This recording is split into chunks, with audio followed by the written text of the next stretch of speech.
नित्यं तव पादयुगम् दयानि नित्यं तव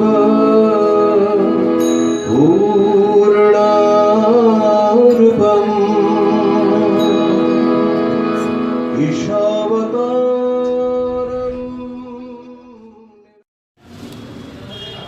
परम करुणामयी श्री माँ शारदा ब्रह्मवीर सन्यासी स्वामी विवेकानंद के कोटि कोटि प्रणाम।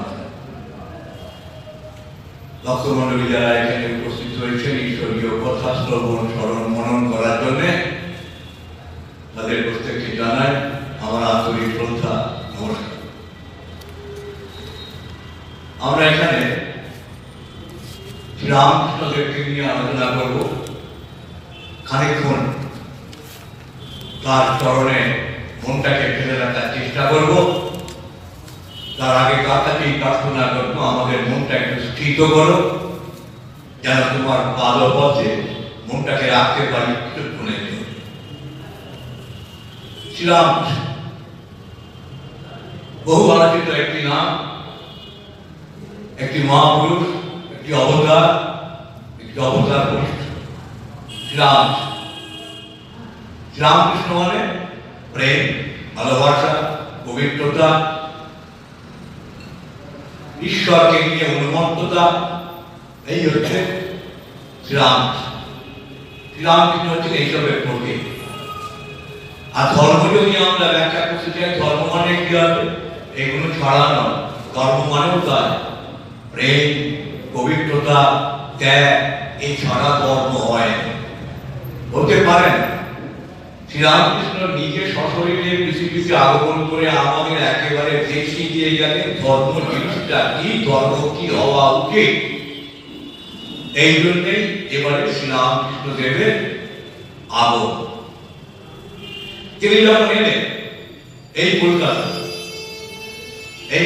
যখন ভারতবর্ষের রাজধানী, ইংরেজ আইন চলছে, আমরা এই কলকাতার বুকে কি দেখছি? কিছু তামাশা, অনেকটা ধোঁয়াশা, খুব টকটক, কিন্তু মাল কিছু নেই। সবাই বকাবকি করছে, মাল কিছু। আর কিছু মানুষ, দাপুটের মানুষ সমাজে ঘুরে বেড়াচ্ছে, স্বেচ্ছাচারী মানুষ, তারা অত্যন্ত রকম বিলাসপ্রবণ মানুষ, তারা বাবু কাজ চালাচ্ছে, নিজেদেরকে নিয়োজিত করা মানুষ, তারা প্রচন্ড রকমের মিথ্যাবাদী, কটুভাষী, অত্যন্ত ধৈর্য কম। এই সব মানুষগুলো কলকাতায় তখন রাজত্ব করতেন। ঠিক সেই সময় কি হচ্ছে? কিছু মানুষ তারা বলছেন তাহলে একটা ধর্ম নিতে হয়, কোন ধর্ম নেব? সাহেবের ধর্মটা নিয়ে, খ্রিস্টান ধর্ম। সাহেবের মতন আলোক, কায়দা, কাজ, চলন, শীতের খাওয়া, চুল খাওয়া, তারা মনে করলো আমরা একটা কিছু করব, আমরা এখন খ্রিস্টান সোসাইটির মেম্বার। আরো কিছু বিবেকবান লোক, বুদ্ধিমান লোক, বিদ্যান লোক, তারা দেখলো না, ইংরেজরা আমাদের দেশের লোক নয়, যাতে অন্য দেশ থেকে এসেছে তাদেরকে ফলো করবো কেন? আমরা একটা নতুন ধর্ম তৈরি করি। কি ধর্ম? ব্রাহ্ম ধর্ম তৈরি করি। এবং কারা তৈরি করলেন? দিকপাল মানুষরা। রামমোহন রায় সূত্রপাত করেছিলেন, তারপরে এলেন দেবেন্দ্রনাথ ঠাকুর, কেশবচন্দ্র সেন, এলেন শিবনাথ দাসী, বাঁকা মানুষ। কিছুদিন চলল ব্রাহ্ম সমাজ, নিরাকার বাদের উপরে তারা প্রতিষ্ঠিত। সাকার মানে না, সাকার মানে পুতুল। খ্রিস্টানরাও যেমন বলে সাকার মানে পুতুল, এই ব্রাহ্মণরা বলতে আরম্ভ করলো ওই সাকারবাদী যারা, তারা পুতুল পুজো করে। মানে আমরা যে পুজো করি মা কালী, দুর্গা, লক্ষ্মী, সরস্বতী, এগুলো সামান্য মূর্তির পুতুল। তাদের ভেতরে যে ভগবান আছে, আমরা যে ভগবানকে পূজা করি, এই বিশ্বাস তারা কিছুদিন করতে পারল। সাকারবাদী, নিরাকারবাদী প্রচন্ড দম। বিদ্যান, বুদ্ধিমান, পণ্ডিত মানুষরা যারা ব্রাহ্ম সমাজ তৈরি করবেন, কিছুদিন বাদে আমরা দেখব তাদের মধ্যে আবার ধরা দেবে। কেশবচন্দ্র সেন বেরিয়ে এলেন, করলেন নববিধান। আবার তার কিছুদিন বাদে শিবনাথ শাস্ত্রী বেরিয়ে এলেন, সাধারণ নাম সমাজ টেনে গুঁড়ো গুঁড়ো হয়ে গেল। আজকে নাম সমাজের উপস্থিতি বা বাম্য তাদেরকে প্রাধান্য, এটা এখন বর্তমানে একদমই নেই, কিন্তু তখন তাদের একটু প্রাধান্য ছিল। ঠিক সেই সময় এলেন শ্রীরামকৃষ্ণ। তিনি এসে কি বলবেন, গেড়ে ডোবায় অনেক দল জমে। দল মানে আমরা দেখেছি যেখানে যে পুকুরেতে নড়চড় হয় না, চান টান করে না, সেখানে দেখবেন অনেক গুল্ম হয়। ওই গুল্মই হচ্ছে দল, এক একটা দল পাঠিয়ে থাকে, এখানে একটা, ওখানে একটা, সেখানে একটা। তাই শ্রীরামচন্দ্র বললেন গেড়ে ডোবায় দল জমে। তার মানে হিন্দু ধর্ম শাশ্বত ধর্ম, সনাতন ধর্ম, হাজার হাজার বছর ধরে হিন্দু ধর্ম শাখা প্রশাখা বিস্তৃত। হিন্দু ধর্মের ভেতরে অনেক কিছু ব্রাঞ্চেস আছে, শাক্ত আছে, শৈব আছে, বৈষ্ণব আছে, আরো আরো অনেক কিছু আছে, কিন্তু আসল ধর্মটা হচ্ছে হিন্দু ধর্ম। তিনি একজন শিষ্য তৈরি করলেন, সেই শিষ্যটা যাবে এই অঞ্চল থেকে, তার নাম নরেন। যে একেবারে সুনামের মতো নাজরে পড়বে রামদিনের কাছে, যে বলল আপনি কি ঈশ্বর দর্শন করেছেন, চ্যালেঞ্জ। যাকে চ্যালেঞ্জ করছেন তিনি আরো একজন চ্যালেঞ্জ মাস্টার, তিনি সঙ্গে সঙ্গে চ্যালেঞ্জটা গ্রহণ করে বললেন ঈশ্বর দর্শন করেছি কি রে, প্রত্যেক দিন দর্শন করি, যদি মনে করি তোকেও দেখা যাবে। এই যে 1000 ওয়াটের ল্যাম্প অ্যাক্টিভে পড়েছিল ফিউজ, কোনোদিন শোনেনি। ঈশ্বর দর্শন করেছে একজন মানুষ, আবার ঈশ্বর দর্শন করিয়ে দিতে পারে, অবাক হয়ে তিনি শিষ্যত্ব গ্রহণ করলেন। সেই শিষ্যত্ব গ্রহণ করাটা কিন্তু সহজ কাজ নয়। 1.5 বছর 2 বছর ধরে প্রতিনিয়ত যুদ্ধ হয়েছে শিষ্য আর গুরুকে।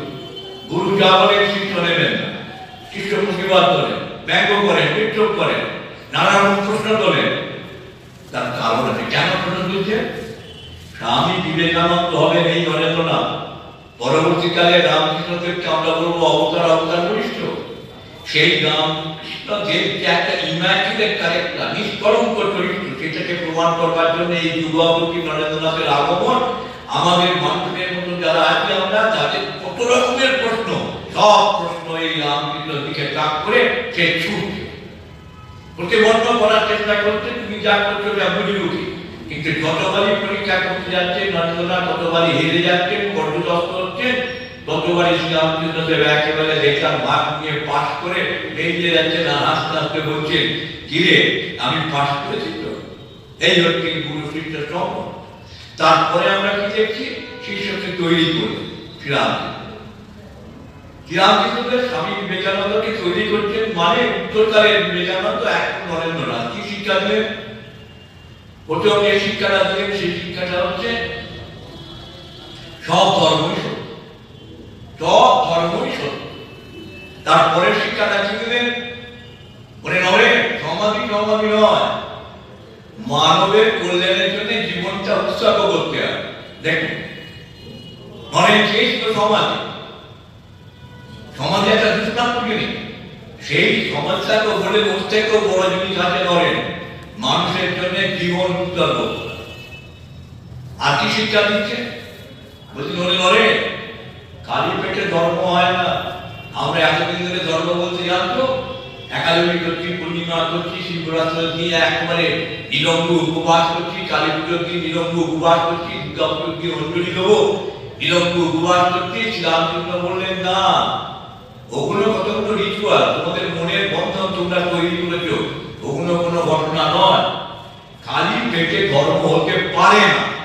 নরেনের কানে সেটা ঢুকিয়ে দিলেন, সেই জন্যই পরবর্তীকালে নরেনের এই চিন্তা উদ্ভব হবে। সেই চিন্তাটা কি না, নরেন রামকৃষ্ণ মঠ মিশন তৈরি করবেন। সেই রামকৃষ্ণ মঠ মিশনের ব্রত হবে মানুষকে তৈরি করা, খাওয়ানো, বিদ্যাদান, শিক্ষাদান, এই সব। আর কি বললেন?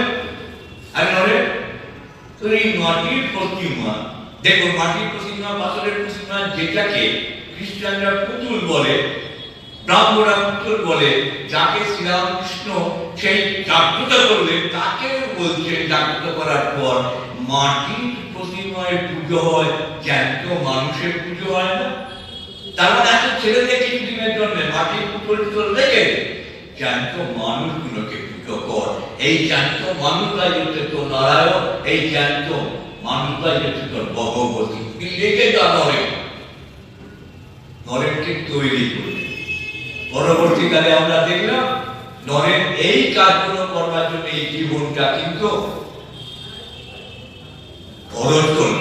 এবং তাই না, এইগুলোর উপরে শিকাগোতে গিয়ে 11 সেপ্টেম্বর 1893 থেকে 26 সেপ্টেম্বর 1893 কাঁপিয়ে রামকৃষ্ণদেবের নাম একবারও নেননি, কিন্তু রামকৃষ্ণদেবের যে রামকৃষ্ণদেবের যে আইডিয়ালিজম সেইটা দিয়ে আলাদা বলে শিকাগোতে কি লোকে স্তম্ভিত হয়ে গেল। তিনি বলতে চলে কি বলছে, রাজমণিকে বলছেন এখানেও সেই চিন্তা। রাজমণি থতমত খেয়ে গেলেন। পাইপ বরকন্দার যারা ছুটে এসেছে রানীমার গায়ে হাত তুলেছে। রানীমা বুঝতে পারেন তো আমার অন্যায়, তাদের সবাইকে বললেন তোমরা চলে যাও। রানীমা হাত জোর করে বলছে বাবা আমার অন্যায় হয়ে গেছে, আমার মনটা সত্যি একটু অন্যদিকে চলে গেছিল, মামলার দিকে, মকদ্দমার দিকে। ভগবান শ্রীরামকৃষ্ণ বললেন সে কি এখানে বসে ওই মামলার চিন্তা? হ্যাঁ, রাম আর কাম একসঙ্গে হয়। তাকে শিক্ষা দিলেন, সেই শিক্ষাটা সারা জীবনের জন্য পরবর্তী হয়ে রইল রানী রাসমণির জীবন। আমরা ঠিক করতে পারব। জয়মুখ জমিদার বড়নগরের গঙ্গার ঘাটে বসে ঈশ্বরের আরাধনা করতে, ঈশ্বরের আরাধনা করতে করতে তার মনটা একটু এদিকে চলে যাচ্ছে, তার ওই জমিদারি দিকে চলে যাচ্ছে। রামকৃষ্ণ গঙ্গার ঘাট দিয়ে যাচ্ছিলেন, তাকে কপাটে একটা পিঠে চর বললেন এখানে বসে ঈশ্বরের চিন্তা না করে বিষয় চিন্তা করছো। জয়গোপালের ক্ষমা দেন, আমার অন্যায় হয়ে অপরাধ হয়ে গেছে।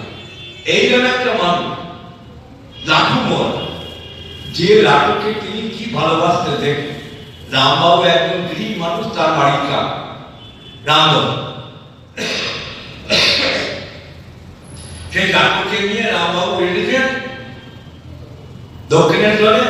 যেদিনকে চাকরকে নিয়ে এসেছেন প্রথম, সেদিনকে শ্রীরামকৃষ্ণ রামদত্ত দিকে তাকালেন না, তাকিয়ে আছেন চাকরের দিকে। একে কোথায় পেলেন? তার দৈবিক শক্তির মনে তিনি বুঝতে পারছেন যে কেউ নয়, একে কোথায় পেলেন?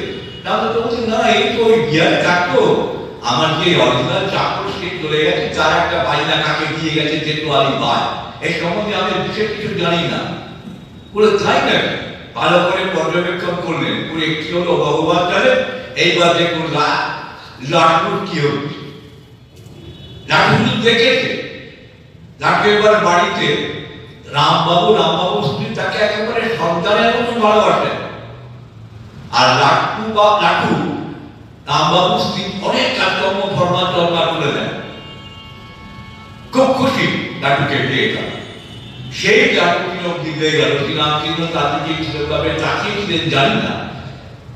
রামদত্তকে তার স্ত্রীকে বলছে আমার এখানে ভালো লাগছে না। বলে কেন এখানে ভালো লাগছে না রে? আমি ওখানে যাবো। বলে ওখানে যাবে মানে ওখানে কি আছে তোর? ওখানে যাবে তোর কাপড় জামা খাই খরচা কে দেবে?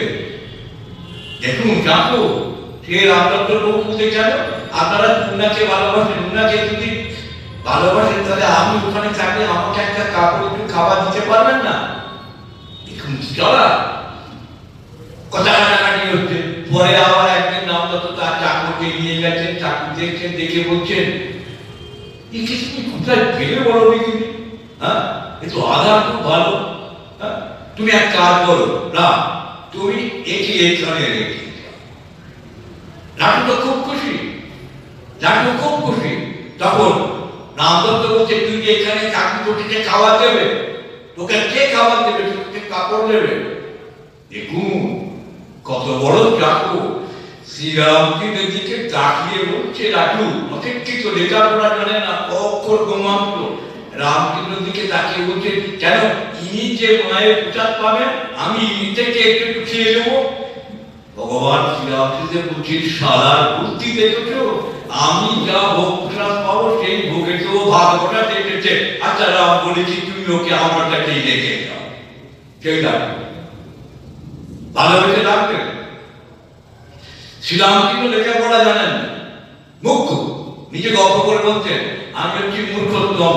আবার মাঝে মাঝে কথা বলে বলছেন তবে নরেন যতটা হবে অতটা নয়, কারণ আমি অবাকা পড়তে পারি। তিনি অবাকা পড়তে পারেন, অথচ তিনি মুখ্য নন, এটাই তার একটা অত্যন্ত ডিগ্রি।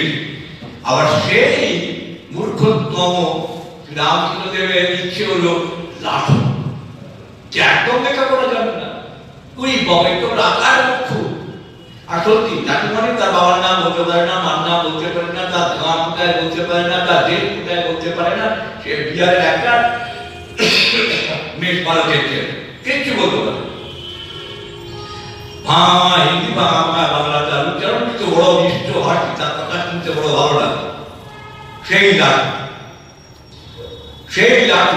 সেই লাঠুকে শ্রীরামকৃষ্ণকে ভালোবেসেছেন। এবার তিনি বললেন তোকে লেখাপড়া শেখাতে হবে। লাঠুকে লেখাপড়া শেখাচ্ছেন, বলে আর তোকে আমি অবাকা শেখাবো।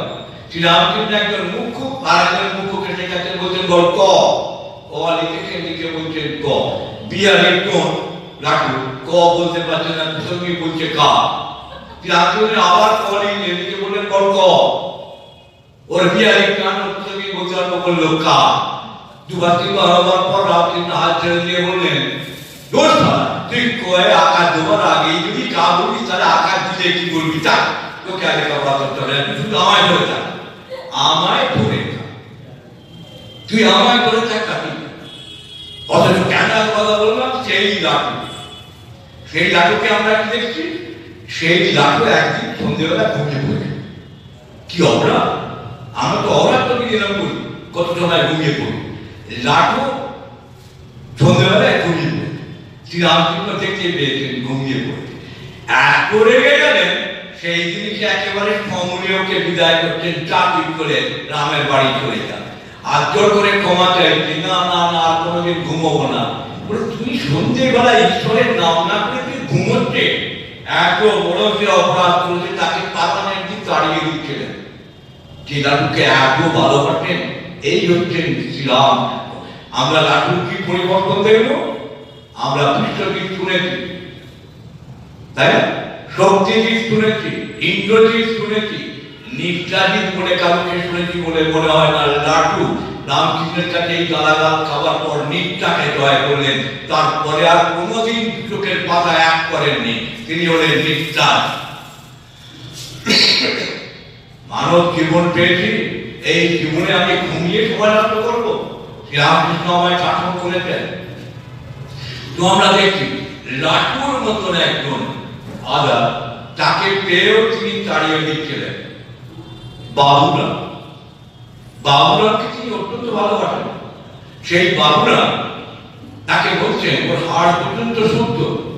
তার সমাধি অবস্থায় অন্য কেউ যদি তাকে ধরতে যেত, রেগে যেতেন, রেগে গিয়ে বলতেন আমায় ধরেছি। কিন্তু একমাত্র বাবুরামের অধিকার ছিল, বাবুরাম তাকে ধরতে পারত যাতে তিনি পড়ে পড়ে না যান। অন্য কেউ ধরলে তিনি বিরক্ত হতেন। সেই বাবুরাম যার হাড় পর্যন্ত শুদ্ধ, সেই বাবুরাম কি করেছে, একদিন রুটি খেয়ে মার কাছে এই চাকরির কাছে তাকে বললেন কি রে খেয়ে? বলে হ্যাঁ খেয়ে। কি খেলি? বলে রুটি। কখানা? বলে ছখানা গরম করো। শ্রীরামকৃষ্ণ বললেন ছখানা? আমি তোকে 4খানা খেতে বলেছিলাম, আমি 9 বছরে পড়েছিলাম, তোকে 4খানায় বেশি দেবে না, তোকে 6খানা দিল না। সঙ্গে সঙ্গে দুটো করে ছুটলেন। কোথায়? 9 বছর। 9 বছরে তিনি আছেন, তাকে বলে একবার শুনছ তুমি বাবুরামকে 6খানা রুটি খাইয়েছ, ওকে ছেলে বলে ভাবাবে, ওকে সংসার করতে যাবে, ওকে আমি তৈরি করার চেষ্টা করছি আর তুমি ওকে ভেঙে গুঁড়ো গুঁড়ো করে দিচ্ছ। ও কি গো? ভেতর থেকে সেই কিন্নরমুখী মা বেরিয়ে দেন, বলে তুমি চিন্তা করো না, এ নিয়ে তুমি চিন্তা করো না, ওখানে রুটি বেশি চেয়েছে বলে আমি ওদের ভার নিচ্ছি। রামকৃষ্ণ এই কথাটা শোনবার জন্যই অদিন রাত্রে অপেক্ষা করছিলেন। মা আজকে বলে ফেললেন আমি ওদের ভার নিচ্ছি।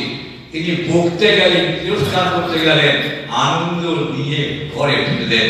যা ও বলেছে ও আমার সন্তানদের দায়িত্ব নিয়েছিলেন। শ্রীরামকৃষ্ণ চলে গেলেন 50 বছর 6 মাস বয়স। যখন চলে গেলেন মায়ের বয়স ছিল 33। তারপরে আরো 34 বছর সারদা মা এই পৃথিবীতে ছিলেন।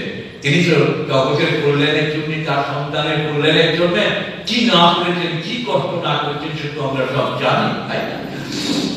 তো বাবুরামের মতন ছেলে যে দুখানা রুটি খেয়েছে তাকে বলছেন তিরস্কার করছেন। কার কথা বলবো?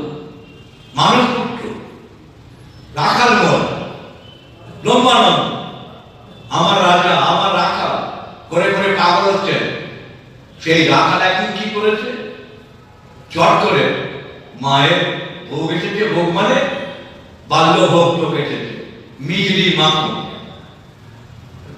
রাখালে খিদে পেয়েছে, টক করে খেয়ে নিয়েছে।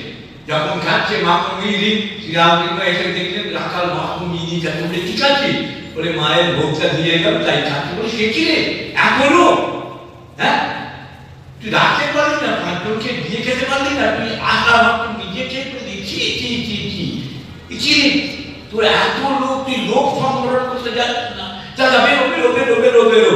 রাখাল তার মানুষত্ব তাকে ঘর থেকে বার করে দিচ্ছে। এই ক্যারেক্টার চিন্তা করে দেখুন, শ্রীরাম কি সাংঘাতিক ক্যারেক্টার বলুন দেখি। আমরা যে শুধু এখানে এসে একেবারে বেপরোয়া, এরকম একটা মানুষের সঙ্গে ঘর করা কিন্তু একটু চারদিকারি ব্যাপার না, সাংঘাতিক ব্যাপার। কেশব সেন এমন করলো, তাকে বললেন তোমার ন্যায় করছে। হ্যাঁ, তার শিষ্যরা বললো ন্যায় মানে আমাদের গুরুদেবের ন্যায়। তারা চমকে উঠেছে। কেশব সেন বললেন দাঁড়াও না, উনি যখন ন্যায় বলছেন কি বলছেন শুনি। এইবার ব্যাখ্যা করতেন, কি চরম ব্যাখ্যা, বেদান্ত উপনিষদে ব্যাখ্যা পাওয়া যায় না। তিনি বললেন কেন তোমায় বললো জানলে? ব্যাঙালির যখন ল্যাজ থাকে, ব্যাঙালি শুধু জলে করে, যখন ন্যায়টা বসে যায় জলেও থাকতে পারে, ব্যাঙালেও থাকতে পারে। তোমার এখন ঠিক সেই অবস্থা, তোমার এখন যা অবস্থা সেই অবস্থায় তুমি সংসারেও থাকতে পারো, তুমি আধ্যাত্মিক জগতেও থাকতে পারো, তুমি হচ্ছে এই যুগের জনক রাজা। কেশবচন্দ্র সেন তার জীবনেতে এত বড় কমপ্লিমেন্ট আর কারোর কাছে কোনোদিন পাননি। তার শিষ্যদের বললেন দেখেছ উনি কি বললেন শুনেছ? স্তম্ভিত। তারপর থেকে রোজ তিনি দক্ষিণা ছুটছেন রামকৃষ্ণদের পায়ে ধুলো লোবার। গেলেন বিদ্যাসাগরের পর 5 ঘন্টা আলোচনা হল। 3টের সময় গিয়ে পৌঁছেছিলেন, বেরোলেন 9টা। যখন বেরোচ্ছেন বিদ্যাসাগর তার থেকে 14 বছরের বড়, বাসি নিয়ে আলাদা কাছেন। এই মূর্খ বিদ্যার সাগরগিরি, তিনি এই মূর্খের জন্য বাকি দেখাচ্ছেন। কি কথা হলো? অনেক কথাবার্তা হলো, এমন এমন কথা হলো বিদ্যাসাগর বলছেন আমি প্রথম শুনলাম, আমি শুনিনি কোনোদিন। বিদ্যার সাগর এত পণ্ডিত ব্যক্তি, তিনি বলছেন আমি কোনোদিন এরকম শুনিনি। গান হলো, বিদ্যাসাগরের বুকে হাত দিচ্ছে, দিয়ে কি বলছেন? বললেন ভেতরে সোনা চাপা আছে খবর নেই। এটা গালাগাল না? এটা তো গালাগাল একটা। বিদ্যাসাগরের এত পাণ্ডিত্য, এত লেখাপড়া, মানে ওগুলোর কোনো মূল্য নেই। তুমি সব মেয়েদের স্কুল, কলেজ, হাসপাতাল করছো, গরিব দুঃখীকে দিচ্ছ, সব ভালো, কিন্তু আসল কাজে তুমি অনেক দূরে। ঈশ্বর আছে, ঈশ্বরকে লাভ করতে হবে, এই বোধটা তোমার ভেতরে তৈরি হলো না। সোনা চাপা আছে খবর পাও। দেখ বিদ্যাসাগরকে বুকে হাত বুলিয়ে। বঙ্কিমচন্দ্র অদর্শনের বাড়িতে দেখা হলো, তাকে কি বলছেন? সভাটায় গালাগাল দিলেন, তুমি তো বড় খ্যাঁচা। হুমকি থতমত খেয়ে গেলেন। তাকে খ্যাঁচা বলার লোক কেউ ছিল না তখনকার দিনে, শুধু কলকাতা নয় ভারতবর্ষ। কোন বার্তা উত্তর দিতে পারলেন না, মেনে নিলেন। তারপরে শ্রীরামকৃষ্ণের সব গল্প শুনে তিনি সমাহিত হয়ে আস্তে আস্তে প্রশংসা করতেন শ্রীরামকৃষ্ণের সম্বন্ধে। 14-15টা উপন্যাস যখন তার লেখা হয়ে গেছে, তখন বাজারে তার কি না, সেই তিনি আন্দোলন করে বলছেন শ্রীরামকৃষ্ণদেবকে আপনি আমাদের ওখানে যাবেন, আমাদের ওখানে হরিনাম হয়। এবং সেটা বলতে গিয়ে আবার শ্রীরামকৃষ্ণের কাছে হোঁচট খেলেন। এমন গল্প শ্রীরামকৃষ্ণদেব বললেন যে বঙ্কিমচন্দ্রের মুখ লাল হয়ে গেল। শুধু তাই না, বঙ্কিম যখন বেরিয়ে যাচ্ছেন ভুলে গেলেন তার চাদরটা পড়ে রইল।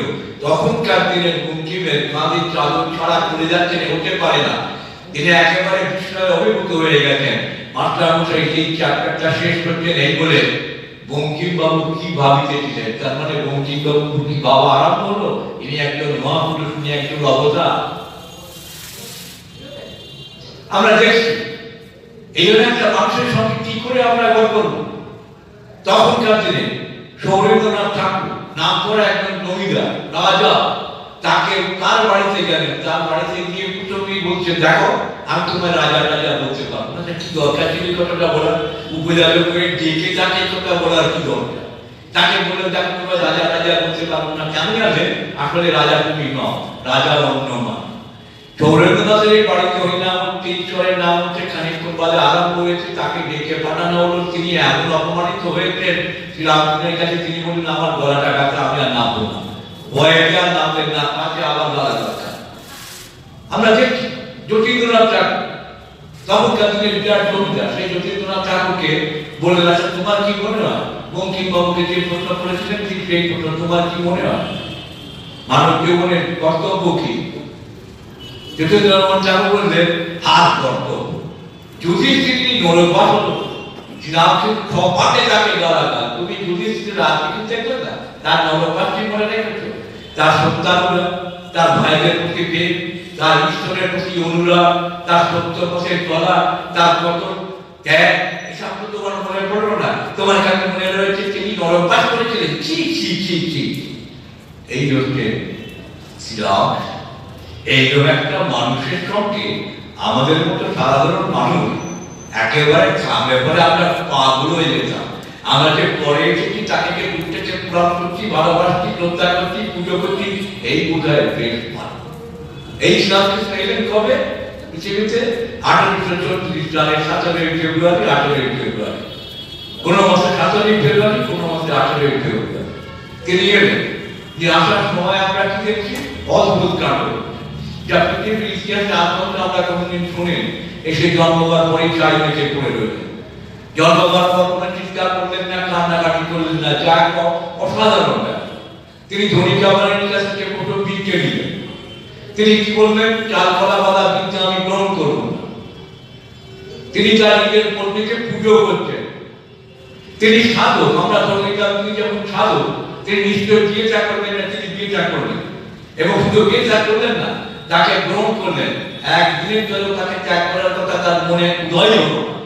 এবং সেই তার স্ত্রী, তার পতি, তার পত্নী, তাকে তিনি কি করলেন?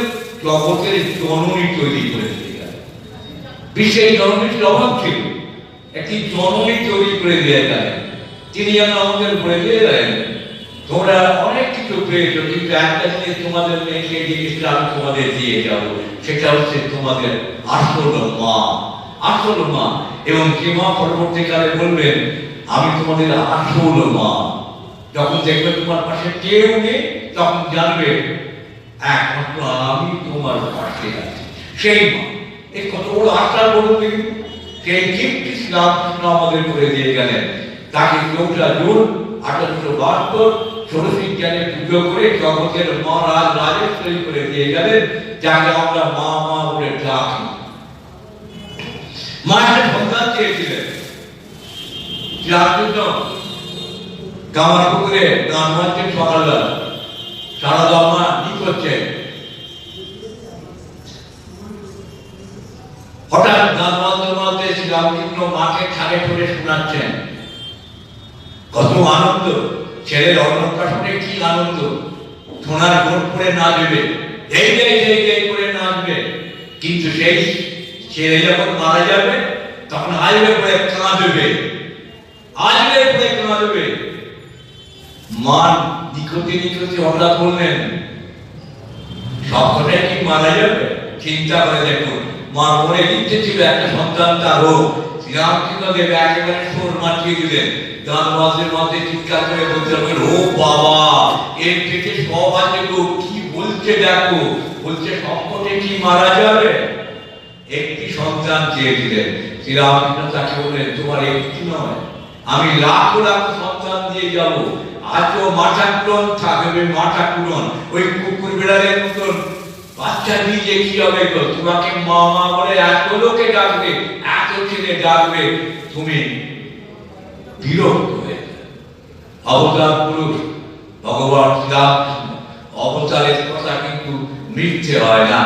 এখনো পর্যন্ত এটা কিন্তু মিথ্যে বলে পর্যবেক্ষিত হয়ে যাচ্ছে।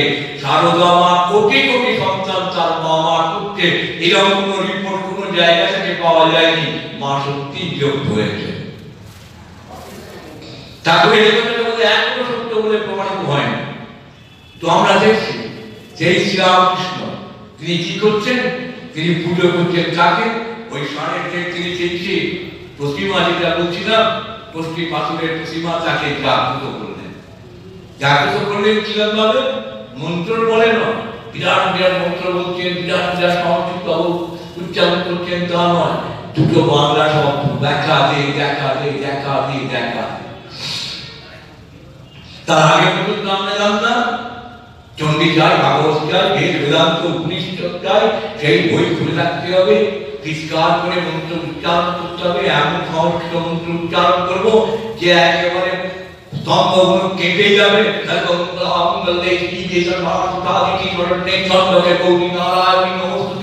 আশেপাশের লোক জানতে একটা কিছু হচ্ছে, তবে মা জাগ্রত হবেন না। শ্রীরামকৃষ্ণই আমাদের এই আধ্যাত্মিক জগতের প্রথম গুরু, তিনি বললেন, দেখালেন, প্রমাণ করলেন, নিজে করলেন। আমাদের পরবর্তীকালে বলছেন, তোমরা আপন মাকে যখন খিদে পেলে খাবার চাইতে, তখন কি সংস্কৃতে বলছে রুটিন দেই, বাংলায় বলছে মা তোমাকে রুটি দিত। আর জগতের জননী যিনি পাথরের প্রতিমা বলে মনে করছো কিছু জ্ঞান, তার কাছে যখন আবদার করছো তা কি সংস্কৃত কেন, বাংলায় বলো মা দেখা দে, মা দেখা দে, মা দেখা দে। কিন্তু এই দেখা দে দেখা দে দুটো কথার ভেতরে তিনি আরো চারটে শব্দ যোগ করলেন, তুই কমলাকান্তকে দেখা দিয়েছিস, তুই রামকৃষ্ণকে দেখা দিয়েছিস, তুই আমায় কেন দেখা দিবি না। এই আরতিতে মা জাগ্রত হলেন। কথা বছর পরে আমরা যখন পড়বো তখন দেখবো রামকৃষ্ণ বারবার আমাদের বলছেন, তাহলে কি দরকার, দরকার হচ্ছে আকুলতা আর ব্যাকুলতা। আকুলতা ব্যাকুলতা তার মানে আমাদের প্রাণ ধীরে তাকে চাকতে হবে। শ্রীরামকৃষ্ণ মাঝে মাঝে একটু গালাগাল বন্ধ করে ফেলতেন ভক্তদের কাছে, তিনি তো সারা সারা প্রায় বলছেন, তাছাড়া হয়তো একটা গালাগাল বোধ করতেন। তিনি ভক্তদের বলছেন, তোমরা মার ছেলেদের জন্য কোটি কোটি কাঁদো, ঈশ্বরের জন্য দু ফোঁটা চোখের জল ফেলতে পারো না। মার ছেলেদের জন্য, মারটার কথা কোনো আমরা সাধারণ জগতে মনে করি অস্থির, কিন্তু কথাগুলিতে স্থান পেয়েছে এই কথাগুলো, এই কথাগুলো হচ্ছে শ্রীরামকৃষ্ণ মুখরিত। তিনি আমাদের চোখে আঙুল দিয়ে বলছেন, তাকে দেখি কোন টাকার মতন কেমন শ্যামা থাকতে পারে, নেচে নেচে আমাদের বলছেন। তার মানে আকুলতা ব্যাকুলতা। এই আকুলতা ব্যাকুলতা করতে গেলে কি করতে হবে, তিনি বলছেন দু ফোঁটা চোখে জল ফেলতে হবে, টু ড্রপস অফ টিয়ার্স। তখন আসু কেন চোখের জলে ভিজিয়ে দিলেন না, এই দু ফোঁটা সত্যি করে চোখের জল ফেলে তার কাছে মারতে হবে, কেঁদে কেঁদে বলতে হবে, দেখা দাও দেখা দাও দেখা দাও। আমরা সব কিছু করি, কিন্তু আমাদের ওই যে আন্তরিকতার লেভেল যেটা শ্রীরামকৃষ্ণ ফিক্স করে দিয়ে গেছেন, সেই আন্তরিকতার লেভেল, সেই আকুলতার লেভেল, সেই ব্যাকুলতার লেভেলটা কিন্তু পৌঁছতে পারি না। সেই জন্য আমাদের কাছে কি হয়, এই রিচুয়াল গুলোই বড় হয়ে দাঁড়ায়। তিনি কি বলছেন, আজকে এক দুটা ধূপ নিয়ে হাত নাড়ানো নয়, আসল কাজ হচ্ছে আধ্যাত্মিক জগতে মনটাকে নাড়ানো, ওই মনটা তার পাদপদ্মে দাও। আমরা বড় বড় জবা ফুল খুঁটি মায়ের পায়ে দেবো বলে, কিন্তু দরকার নেই। কাজ কি গো ফুলো দলে, হৃদয়ে পদ্মে পুঁজিব মাধুরে, কাজ কি গো ফুলো দলে। যা গদাধর চাটুর্যের বাবা ক্ষুদিরাম চট্টোপাধ্যায় করতেন, হালদার পুকুরের একটু জল, গঙ্গার জলও নয়, তুলসী পাতা বেল পাতা কোনো ফুল নেই, রঘুবীরের পুজো করছেন, মন্ময় হয়ে 3 ঘন্টা ধরে বসে আছেন। যখন বেরোচ্ছেন চাটুকর থেকে রক্ত বর্ণ চাষ করে, তিনি অন্য মানুষ, তিনি দেবতা হয়ে গেছেন, মানে রঙ্গ ডাকতে গিয়ে তিনি নিজে রঙ্গ হয়ে গেছেন। ভগবান শ্রীরামকৃষ্ণ দেবতার সন্তান, তিনিও তাই বলছেন। কি করতে হবে, আমাদের আন্তরিক করতে হবে। আমাদের আমরা যে পথে এগোচ্ছি সেই পথটি ভুলও হয়, ঈশ্বর মানে তিনি পথ খুঁজে দেবেন। কেউ না কেউ তার মাধ্যমে তাকে পাঠিয়ে দিয়ে তোমার পথটা শুদ্ধ করে দেবেন। তুমি যেতে চাইছো পুরী ভুল পৌঁছে যাচ্ছ, তুমি যদি আন্তরিক জগন্নাথের দর্শন করতে চাও, রাস্তায় কোনো না কোনো মানুষ তোমার ঠিক পথ দেখিয়ে দেবে, এদিকে চল। সব পথে কিন্তু ঈশ্বরের দিকে নিয়ে যায়। তাই ইসলাম কিন্তু বারবার বলছেন, কোন পথকে ঘৃণা করো না, অবজ্ঞা করো না, সব পথে কিন্তু ঈশ্বরের দিকে নিয়ে যাচ্ছে। আর কি বললেন, কি সহজ কথা, সরল কথা, একটু নির্জন বাস করো, মানে একা থাকো, ভিড়ের মধ্যে নিজেকে চেনা যায় না। যখন ভিড়ের মধ্যে আসো তখন নিজে হারিয়ে ফেলো, তখন মনে করো আমি বেশ আছি, সুন্দর আছি। কিন্তু যখন নিজে একা থাকো তখন মনে হয় আমি কে, আমি কোথা থেকে এলাম, আমি কি করতে এসেছিলাম, আমি কি করলাম, আমার কি করা উচিত ছিল, এই এত রোদ্দুর খাওয়া করছিল, কে সন্দেহ করে দিল, এইসব চিন্তাগুলো আসে। এই থেকে ভগবত উন্মুখী হওয়া যায়। তিনি বললেন একটু সাধু সঙ্গ করো। সাধু সঙ্গ মানে সবসময় যে গেরুয়াদারি সাধু তা নয়, মানে সব মানুষ যে ঈশ্বরের চিন্তা করে, যে মানুষের কল্যাণের চিন্তা করে, যে ভালো মানুষ, তার সঙ্গে একটু সংসর্গ করো। আর কি, মতুয়ার বুদ্ধি ত্যাগ করো। আমার যা ভাবছি সেটাই ঠিক, আমার বই ঠিক আর সবার বই ঠিক না, আমার ধর্ম ঠিক, সব ধর্ম ঠিক না, আমার গুরু একমাত্র গুরু, আর সবার গুরু বাজে না, এই ধারণাগুলো হচ্ছে মতুয়ার বুদ্ধি। এইগুলো ত্যাগ করো, এইগুলো ত্যাগ করো। শ্রীরামকৃষ্ণ তারকে অর্থাৎ স্বামী শিবানন্দকে বলেছিলেন, জানি আমি দেখতে পাচ্ছি কত মানুষ কত দেশ প্রান্তর থেকে আসবে, কেউ সাদা সাদা, কেউ হলদে হলদে, কেউ লালচে লালচে।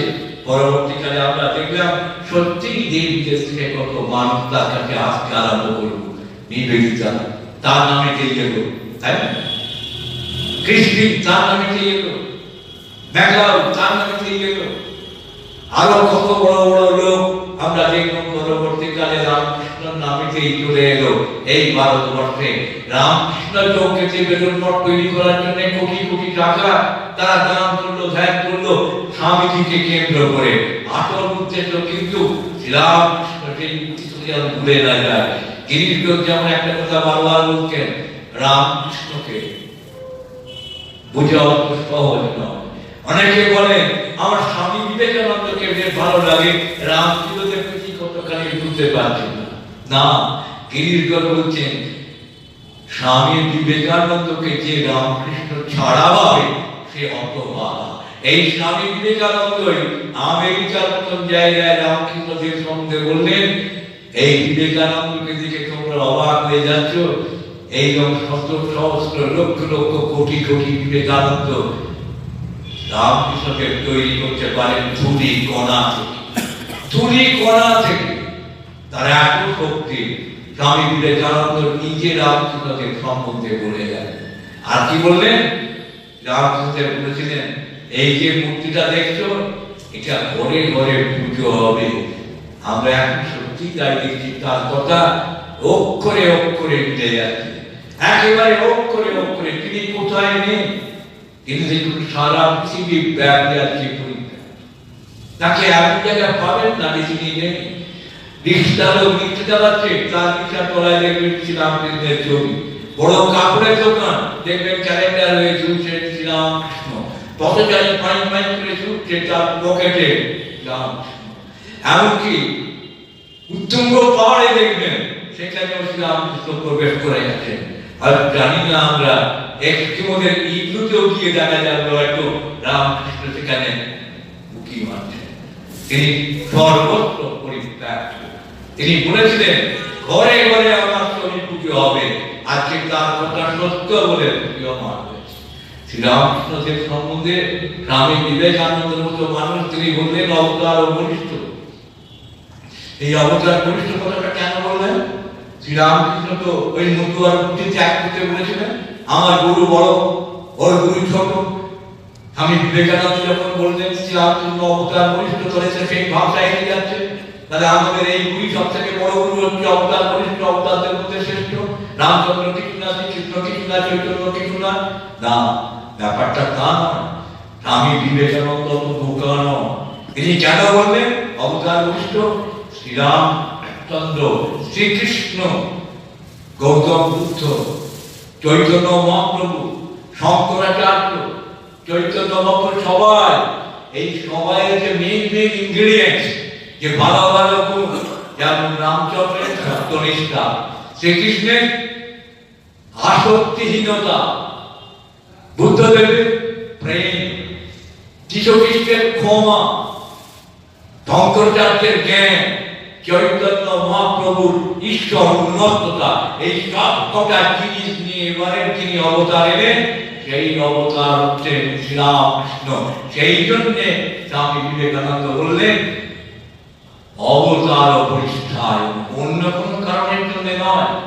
রামকৃষ্ণ অন্য কোন কিছুকে বলছেন না, এই শ্রীরামকৃষ্ণের ভেতরে সবাই আছে। এই যাদের নাম করলাম তারা ছাড়াও গুরু নানক থেকে আরম্ভ করে কে নেই, সব রয়েছেন শ্রীরামকৃষ্ণের ভেতরে। সেই জন্যই আমরা বলছি শ্রীরামকৃষ্ণকে অবতার। আমরা শ্রীরামচন্দ্র থেকে কারো কিছু ছোট করছি, আমরা ছোট করছি না। শ্রীরামচন্দ্র তার প্রভাব দেখুন, অযোধ্যা থেকে শ্রীলঙ্কা তার প্রভাব। শ্রীকৃষ্ণ তার প্রভাব আমরা কোথায় দেখলাম? মথুরা, বৃন্দাবন আর গুজরাটের কিছু কিছু জায়গায়, তাই আমরা বুদ্ধদেবকে কি দেখছি? কপিলাবস্তু, কপিলাবস্তু থেকে কাশী, গয়া। আমরা জেসাস ক্রাইস্টকে কি দেখলাম? Galilee, Jerusalem. এই সীমাবদ্ধতা। আমরা চৈতন্য মহাপ্রভুকে দেখলাম নবদ্বীপ থেকে পুরী, বৃন্দাবন। আর শ্রীরামকৃষ্ণদেবকে আমরা কি দেখছি? সমগ্র পৃথিবী। এমন কোন জায়গায় পাবেন না যে শ্রীরামকৃষ্ণ বিরাজ করছেন না। সাহেব স্বামী বিবেকানন্দের একটা লকেট করে এয়ারপোর্ট থেকে নেমেছে, নেমে কলকাতায় আসছে, এসে বলছে, জিজ্ঞেস করছে আমি কামারপুকুর যাব, আমি কামারপুকুর যাব। কোন কোন লোক যারা মুসলমান লোক লাচ্চা আপনার শাক খেতে বলছে কামারপুকুরে কি আছে? কামারপুকুরে গিয়ে কি দেখবে? তুমি চলো আসানসোল চলো, চিত্তরঞ্জন চলো, সেখানে বড় বড় ফ্যাক্টরি ইঞ্জিনিয়ারিং ফ্যাক্টরি আছে, দেখবে চলো। বলে নো নো, আমি জার্মানি থেকে আসছি, আমি লন্ডন থেকে আসছি, আমি টেক্সাস থেকে আসছি, আমরা অনেক বড় বড় ইঞ্জিনিয়ারিং ফার্ম দেখেছি। আমি এই যে লকেটটা পড়েছি, ইনি হচ্ছেন আমার প্রাণের প্রাণ স্বামী বিবেকানন্দ। তার যে গুরুদেব কামারপুকুরে জন্মেছিলেন, আমার বলে দাও আমি কামারপুকুর কি করে যাব? লোকে যখন জিজ্ঞেস করছে তুমি কামারপুকুরে যাওয়ার জন্য এত আগ্রহী কেন, তখন সেই লোকটি চোখে জল নিয়ে বলছে আমি কামারপুকুর কেন যাব জানলে? কামারপুকুর একটা এমন জায়গা যেখানে গিয়ে মাটিতে যদি একটা পশু গড়াগড়ি দেয়, পশু মানুষ হয়, আর আমি মানুষ, আমি যদি গড়াগড়ি দিই আমি দেবতা হবো, আমি দেবতা হতে চাই। বিবেকানন্দ এই কথাটাই বলে গেছে, every man has got the potentiality to be God. আমার ভিতরে যে মনুষ্যত্ব আছে তার জাগরণটা করবো আমি কামারপুকুরের মাটি, যেখানে ভগবান শ্রীরামকৃষ্ণদেব জন্মেছিলেন, সেই মাটিতে গিয়ে গড়া দিয়ে সাহেবদের পর্যন্ত এই বিশ্বাস। আজকে তারা আমেরিকা থেকে, লন্ডন থেকে, অস্ট্রেলিয়া থেকে কামারপুকুর ছুটে আসছে। কামারপুকুর দর্শন করার পর জয়রার মাটিতে গিয়ে পৌঁছচ্ছে। কাকে দেখছে? কৃষ্ণ জননী, কৃষ্ণ প্রচোদিনী, জগৎ ছাত্রী স্বরূপিণী সারদা। আমরা সেই সংজ্ঞা কি আলোচনা করতে পারি? একজন সাধক তিনি বলছেন অনেক দূরে, আরো দূরে, আরো দূরে, নক্ষত্র খচিত আকাশের অনেক ঊর্ধ্বে শ্রীরামকৃষ্ণ আর সারদা বসে আছেন। শ্রীরামকৃষ্ণ সারদাকে বলছেন, সারদা পৃথিবীতে আমরা কত সালে গেছিলাম? সারদা বলছেন, সে কি তুমি ভুলে গেলে? আমি গেছিলাম 1836, আর তুমি কি ছিলে 1853। শ্রীরামকৃষ্ণ বলছেন, তোর সেদিনের কথাগুলো মনে আছে সারদা? সারদা বলছেন, সে কি মনে থাকবে না? সেই দিনগুলো কি ভোলা যায়? আচ্ছা সারদা, তোমার সেই ছেলেদের কথা মনে আছে? নরেন, রাখাল, যোগিন, তারক, লাটু, সরোজ, সঠিক। সারদা মা বলছেন, সে কি এদের কথা বলা যায়? এদের কথা তো আমার হৃদয়ের পক্ষে সর্বদা টলটল করছে। ততক্ষণ সারদা মায়ের চোখে জল এসে গেছে। শ্রীরামকৃষ্ণের চোখের কোলে জল, এই চোখের কোলে জল নিয়ে শ্রীরামকৃষ্ণের সারদা মাকে বলছেন, সারদা আর একবার পৃথিবীতে যাবে, জানো পৃথিবীতে সব কিছুর প্রাচুর্য আছে, কিন্তু মায়ের বড় অভাব, তুমি আর একবার চলো সারদা। সেই প্রতীক্ষায় আমরা সবাই বসে আছি। আবার হয়তো মাকে নিয়ে শ্রীরামকৃষ্ণ আমাদের এই পৃথিবীতে অবতীর্ণ হবে। ঠাকুরকে, মাকে, স্বামীকে কোটি কোটি প্রণাম জানাই। আপনারা যারা এখানে উপস্থিত হয়েছেন তাদের জানাই আমার শ্রদ্ধা, নমস্কার।